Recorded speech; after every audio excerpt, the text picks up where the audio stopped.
Hello class 11। तो कैसे हैं आप सब? आई होप आप सब अच्छे होंगे और मस्त होंगे। स्वागत है आप सभी का हमारी इस प्रारंभ सीरीज के अंदर, और ये सेशन चल रहा है हमारा 2025 और 2026 का बच्चों। ये जनरली आप ये इंट्रो मेरा जो है देखते ही होंगे, कंटिन्यू रिपीट में मैं वही बोलता हूँ। ये इसलिए बोला जाता है बेटा, देखो कोई बच्चा नया है आ रहा है तो वो समझ सके कि हम लोग यहाँ पर क्या किस तरीके से हमारा या फिर क्या फॉर्मेट है पढ़ाने का।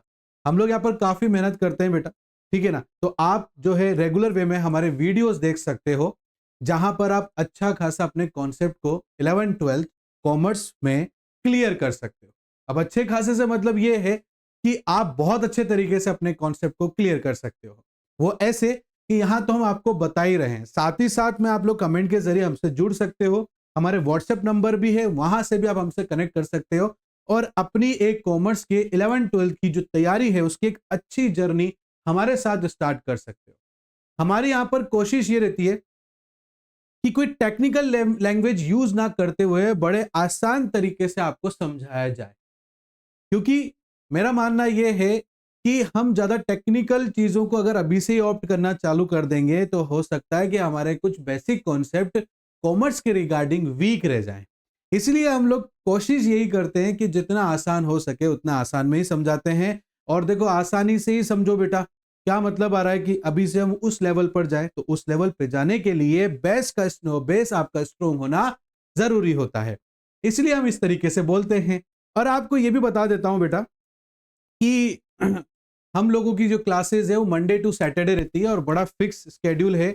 एक आधा बार हो सकता है कि अकाउंट्स की जगह इकोनॉमिक्स आ गई हो या इकोनॉमिक्स की जगह भी अकाउंट्स आ गई हो, क्योंकि देखो पूरा स्केड्यूल फिक्स रहता है। कई बार कंफ्यूजन हो जाता है, इतनी सारी वीडियोस बनती हैं, ठीक है, 2 वीडियोस डेली की डल रही हैं, संडे को ऑफ रखा है बेटा। तो हो सकता है कभी कभी जो है हमारे जो वीडियोस अपलोड करते हैं या जो एडिटिंग करते हैं, वैसे एडिटिंग हमारी कमी रहती है, ठीक है ना, एकदम बिल्कुल वैसे की वैसी डाल देते हैं, बट फिर भी तो गलती हो जाती है। बट बेटा मंडे टू सैटरडे पूरी तरीके से हम पर विश्वास कर सकते हो, टाइम भी हमारा फिक्स रहता है।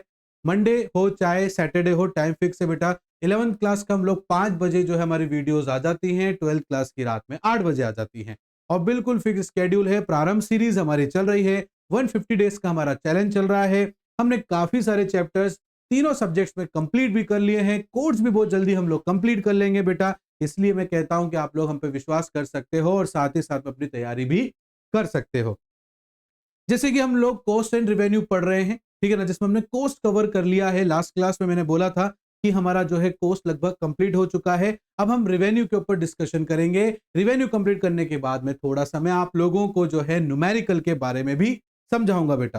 तो रिवेन्यू स्टार्ट करते हैं। रिवेन्यू जो वर्ड है, लोग या फिर बच्चे जो हैं अक्सर सोचते हैं कि रिवेन्यू मतलब सर प्रॉफिट होता होगा, जबकि मैं कहता हूं कि नहीं भैया, प्रॉफिट नहीं हो सकता।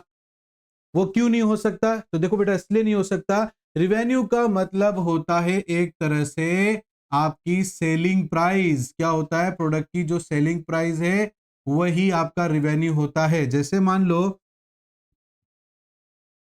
मेरा कोई प्रोडक्ट है जिसे मैं मार्केट में सेल करना चाहता हूं, और सेल की जो प्राइस है मैंने वो 100 रुपए डिसाइड करी है।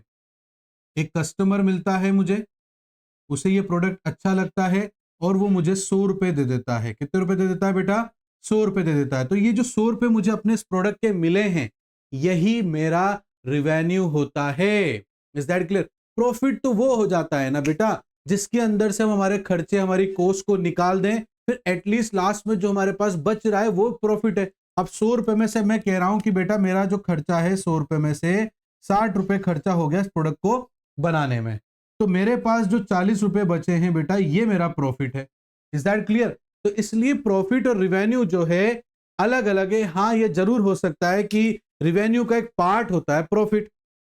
Is that clear? तो रिवेन्यू मतलब एक तरह से सेल्स है, मतलब मैं अपने प्रोडक्ट की कस्टमर से जो प्राइस चाहता हूं उसने वो मुझे पे कर दिया, तो जो मेरे पास पैसा आया वो पैसा मेरे लिए रिवेन्यू हो जाएगा। क्या हो जाएगा बेटा? रिवेन्यू हो जाएगा। Is that clear?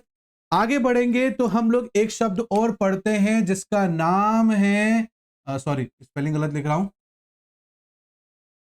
Revenue curve. ठीक है ना? आ रही बात समझ में? बच्चे कई बार नए नए जो क्लास होते हैं बेटा 11th में ज्वाइन करते हैं कॉमर्स को, इकोनॉमिक्स पढ़ना स्टार्ट करते हैं, कर्व को वो क्या है, कोई जो है सेमी सर्कल की तरह होता है ना, घुमा हुआ, ठीक है ना, वो कर्व समझ लेते हैं, जबकि कर्व मीन्स यहाँ पर लाइन है, ऐसी लाइन जो हम ग्राफ पेपर पर डिपिक्टेड करते हैं, जो भी रेवेन्यू का डेटा हमें मिला होता है, तो उस डेटा को जब हम ग्राफ पर बनाते हैं और उससे जो हमें लाइन मिलती है, उस लाइन को रिवेन्यू कर्व कहते हैं। आ रही बात समझ में बेटा आपको? तो रिवेन्यू क्या हुआ, रिवेन्यू कर्व क्या हुआ? अब देखो बेटा, बहुत से बच्चे आपसे पूछ लेंगे, या बहुत से लोग जब आप बिजनेस करोगे तो बहुत से लोग आपसे पूछेंगे कि भैया आपका एक महीने का टोटल रिवेन्यू कितना हुआ है? तो आप बोलोगे कि देखो भैया, हमने जो है यहां पर एक महीने में 1000 यूनिट सेल कर दी है। कितनी यूनिट सेल कर दी है? 1000 यूनिट सेल कर दी है। आपकी एक यूनिट की जो प्राइस है वो कितनी है भैया? हमने कहा 10 रुपए है मैडम।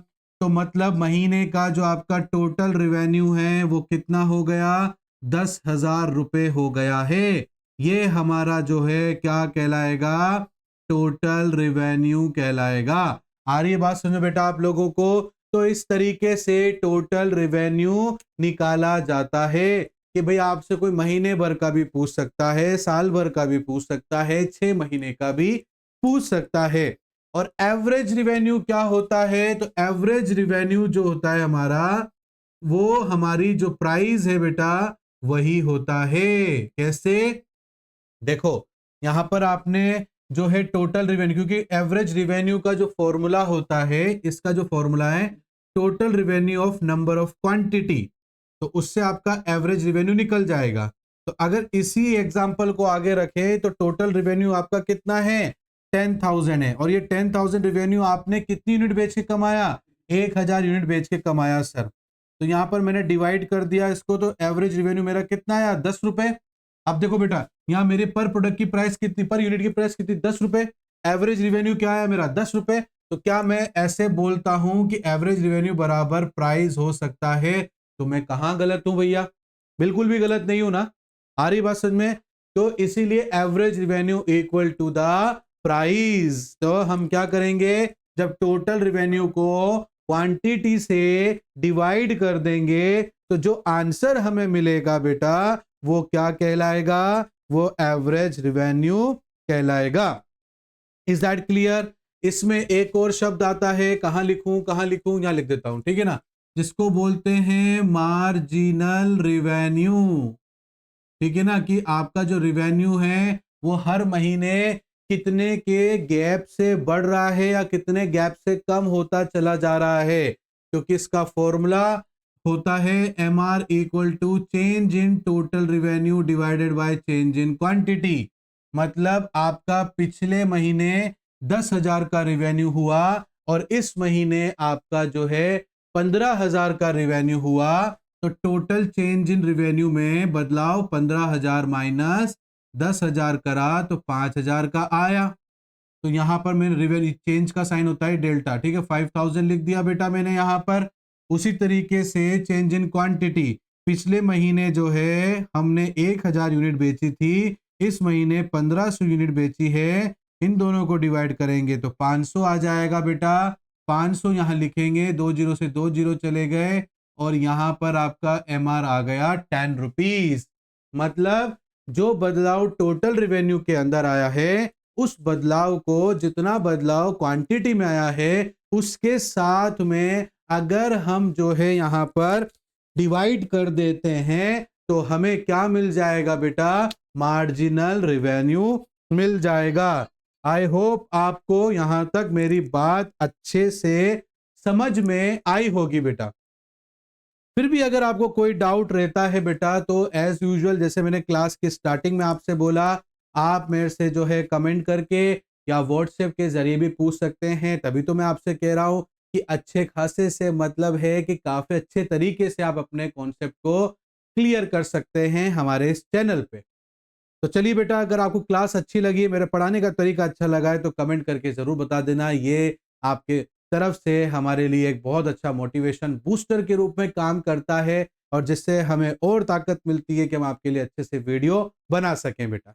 चलो लाइक भी कर देना, शेयर भी कर देना, सब्सक्राइब भी कर देना, बेल आइकन को प्रेस भी कर देना बेटा। मिलता हूं नेक्स्ट क्लास में, तब तक के लिए thank you and bye bye बच्चों।